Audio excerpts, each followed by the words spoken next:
जी नमस्कार। मैं संजय गुप्ता, पत्रकार वरिष्ठ शिवहर।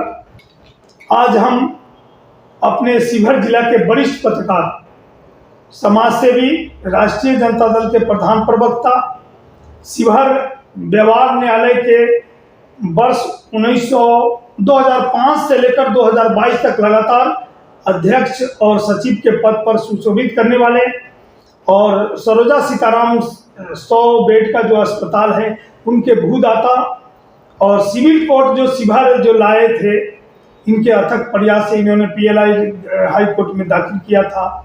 इनके बदौलत शिवहर में कोर्ट आया है। वैसे शख्स से आज हम रूबरू कराने जा रहे हैं आपको।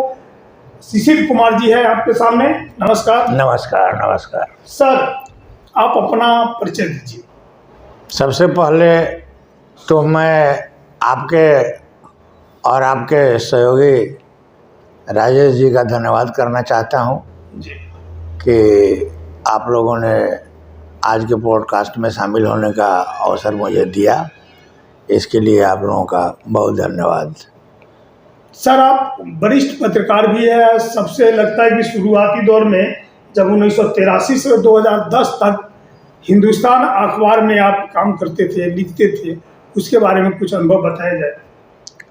हाँ, वो पहले छपा करता था सर्च लाइट अखबार। पहले उस ज़माने में 4-2 अखबार छपा करते थे हिंदी में, एक आर्यावर्त और एक आज और एक सर्च लाइट और एक प्रदीप छपा करता था। जी जी।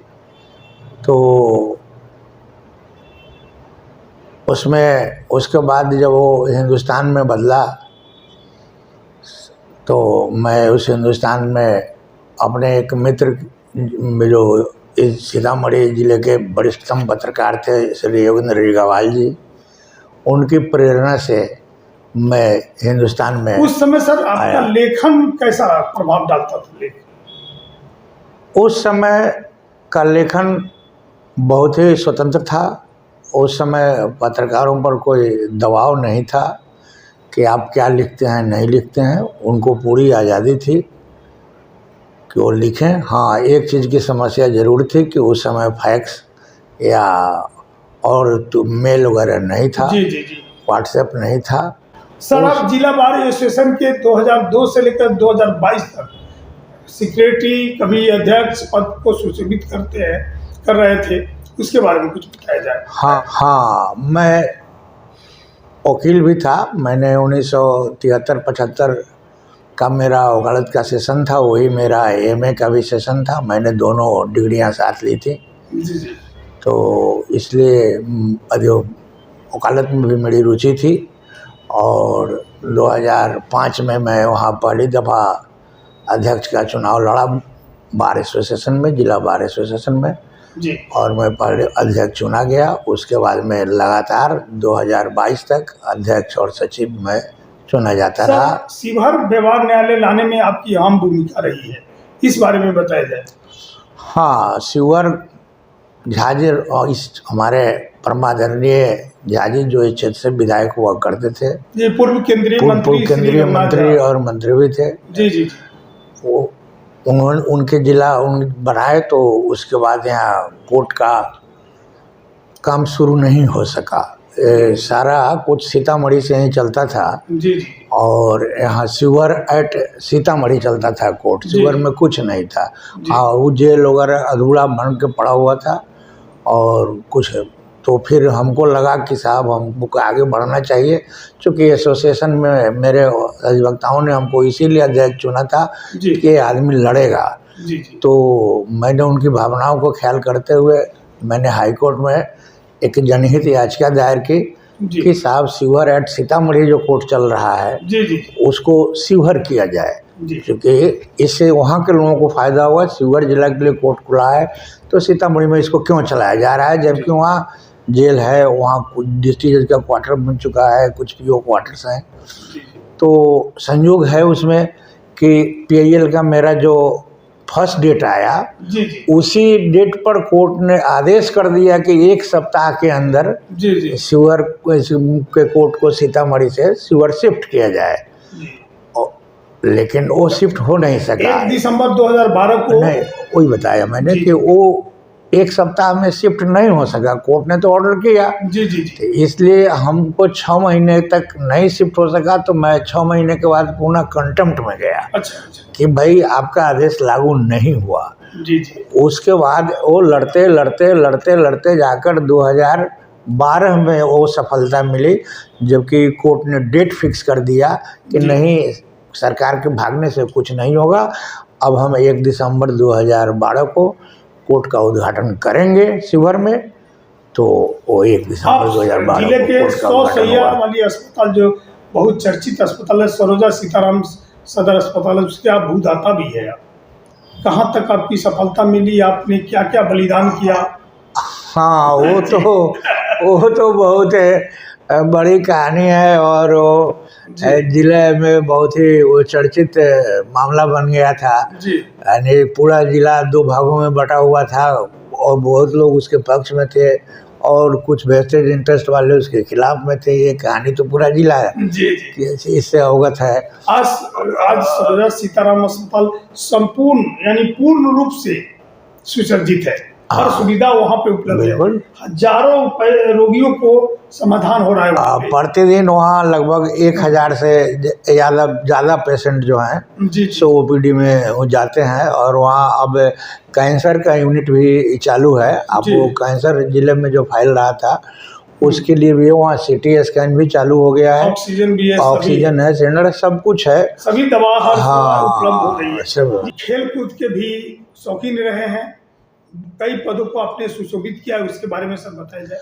हाँ, मैं इस जिले में जो जिला स्पोर्ट्स एसोसिएशन था जी, मैं उसका भी सचिव रहा लगभग 7-8 वर्षों तक। जी और उसके अलावा मैं डिस्ट्रिक्ट क्रिकेट एसोसिएशन का इस जिले में पहला सचिव था। जी। यानी आपने कितने विभिन्न पदों को आपने सुशोभित किया है इन 72 बसंतों के अंदर। अच्छा, 72 बसंत आपने कैसे पार कर लिया, ये पता चला आपको? देखिए, मैं तो कुंवारा आदमी हूँ। बसंत वैसे ही मनाता हूँ जैसे सारे लोग मनाते हैं। जी जी। लेकिन 72 बसंत पार करके इतने तरोताजा है आप। हाँ, उसका तरोताजा का राज क्या है? इसका राज कोई खास नहीं है। इसका राज है कि मैं हमेशा प्रसन्न रहने की कोशिश करता हूँ। जी जी। और आपका फूड आहार क्या है लगभग? क्या आप खाते हैं? मैं तो खाता हूँ दिन भर में मुश्किल से 200 ग्राम अनाज खाता होगा, 200-250 ग्राम। मैं थोड़ा सा ड्राई फ्रूट्स खाता हूँ। जी जी। और मैं एक्सरसाइज करता हूँ और योगा भी करता हूँ। और सबसे बड़ी बात है कि मैं हमेशा खुश रहने का प्रयास करता हूँ और यह भी कोशिश करता हूँ कि दूसरे कोई मेरे कारण दुखी नहीं हो। जी जी जी। तो यही मेरे इस अथी का राज है जो मैं अभी तक, हमको देख कर लोग हम कहते हैं कि मेरी उम्र 72 साल है, लोग कहते हैं कि आप झूठ बोल रहे हैं, आप 60 के होइएगा। जी, आप राजद के प्रधान प्रवक्ता भी हैं, आप पार्टी के बारे में बताएं। शिशिर कुमार इसमें कहाँ तक फिट बैठ रहे हैं? देखिए, जहाँ तक व्यक्तिगत रूप से मेरे फिट बैठने का सवाल है जी, इस पर हमको संदेह है कि मैं इस पार्टी में फिट बैठ रहा हूँ कि नहीं। जी जी। क्योंकि मैं तो इसमें हूँ ही, लेकिन फिट बैठने का सवाल इसलिए है कि ये पार्टी का जो रुख है, सिद्धांत है जी, उसमें थोड़ा सा बिहार के राजनीति में मैं थोड़ा सूट नहीं करता हूँ। अच्छा सर, बताइए तो जिले में आज विभिन्न समस्या है। 2025 विधानसभा चुनाव इसी वर्ष होना है, कुछ ही महीने बच गए, 6 महीने बच गए हैं। क्या आपकी पार्टी किस रूप से तैयारी कर रही है? देखिए, कहाँ तक तैयारी की है? अभी तो सदस्यता अभियान चल रहा है। अभी सदस्यता अभियान कहाँ, इसका तो कोई मतलब ही नहीं। अभी तो जनसंपर्क अभियान चल रहा है। नहीं, अभी तो सदस्यता अभियान ही समाप्त नहीं हुआ, अभी सदस्यता अभियान चल रहा है जी। वैसे जो लोग टिकट के प्रत्याशी हैं वो लोग अपना जनसंपर्क अभियान चला रहे हैं। पार्टी किनको उम्मीदवार मान रही है? पार्टी अभी किसी को, कितने उम्मीदवार हैं? पार्टी में तो 1 दर्जन उम्मीदवार हैं, लेकिन अभी पार्टी का किसी को सिग्नल नहीं है कि यही मेरे उम्मीदवार हैं, जी। लेकिन करीब 1 दर्जन लोग प्रयासरत हैं कि हमको आप कुछ संदेश देना चाहेंगे होली पर्व जैसे अवसर पर? हाँ बिल्कुल, होली जैसे इस पावन पर्व पर मैं संदेश देना चाहूँगा जिले के लोगों को कि शांतिपूर्वक और गरिमामय तरीके से होली मनाएं और एक दूसरे का सम्मान करें, एक दूसरे की सुविधा का ख्याल रखें और ख़ासकर जो हमारे अल्पसंख्यक भाई हैं उनसे बजाबता अपने परिवार की तरह व्यवहार करें, उनसे उस दिन किसी तरह का दुर्व्यवहार नहीं होना चाहिए। एक बात सर विशेष, शिशिर कुमार जी भी जिले के बहत्तरे जो भी आपके दुख सुख के साथी है, कभी दुख में सुख में जाते आते रहते हैं, आप यहाँ कहाँ तक जाते रहते हैं? जैसे आपकी दोस्ताना है विभिन्न पार्टियों में जिले में। हाँ, मैं सभी पार्टी में मेरे मित्र हैं, मैं उस मामले में कोई भेदभाव नहीं करता हूँ क्योंकि बड़े नेता भी नहीं भेदभाव करते हैं, इसलिए सभी पार्टियों में मेरे मित्र हैं। सभी पार्टियों के मेरे मित्रों के यहाँ जो कोई अगर मांगलिक कार्य या कोई कार्य होता है तो मैं उसमें ज़रूर शामिल होता हूँ और एक दूसरे से मैं मिल के रहने का प्रयास करता हूँ। जी, आप सुन रहे थे जिले के वरिष्ठ पत्रकार, राष्ट्रीय जनता दल के प्रधान प्रवक्ता और कई पदों को सुशोभित करने वाले शिशिर कुमार से हमने संदेश दिया। आगे भी आपको इसी तरह का पॉडकास्ट में किसी न किसी जनप्रतिनिधि, प्रबुद्ध जन, सामाजिक कार्यकर्ताओं को लाते रहेंगे। बस आज इसीलिए